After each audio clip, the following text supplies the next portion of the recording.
একদিনে রাস্তার কুকুরের কামড়ে জখম ১৬ জন। আজ ঘটনাটি ঘটে জগৎবল্লভপুরের বেলপ্রতাপপুর এলাকায়।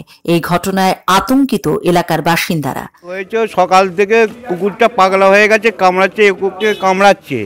তা এবার তো আমরা জানিনি যে কোন কুকুরটা কামড়াচ্ছে। এবারে আমরা ঘরে যাচ্ছি, ঘরের সামনে কামড়া। স্থানীয় সূত্রে জানা গেছে, এলাকার একটি রাস্তার কুকুর গত কয়েকদিন ধরে স্থানীয় বাসিন্দাদের কামড়াচ্ছে।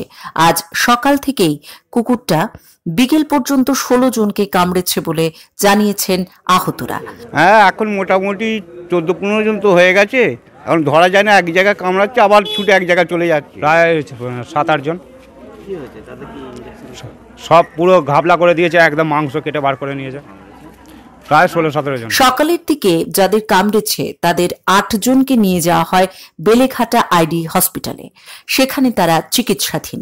আমি তো শুনিনি, এখানে শুনলাম এসে মোটামুটি ৬-৭ জন সকালবেলা বেলেঘাটা চলে গেছে। আজ বিকেল ৩টে থেকে হঠাৎই ওই কুকুরটি এলাকার ছোট বাচ্চা থেকে শুরু করে বড়দের কামড়াতে শুরু করে।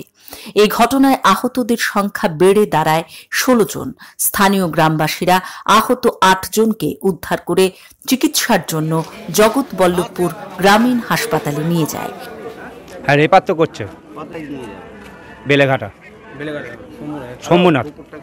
সেখানে তাদের অবস্থার অবনতি হওয়ায় তাদের জগৎবল্লভপুর গ্রামীণ হাসপাতাল থেকে চিকিৎসক কলকাতার হাসপাতালে স্থানান্তরিত করেন।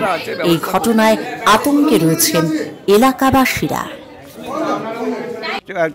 চাইছি এখন এখানে পঞ্চায়েত প্রধান ইয়ে করে খবরটা নিয়ে তাড়াতাড়ি তদন্ত করুক, করে তাড়াতাড়ি থানায় খবর দিয়ে কুকুরটার যা ব্যবস্থা করার করুক, নাহলে তো হাজার লোককে কামড়াবে।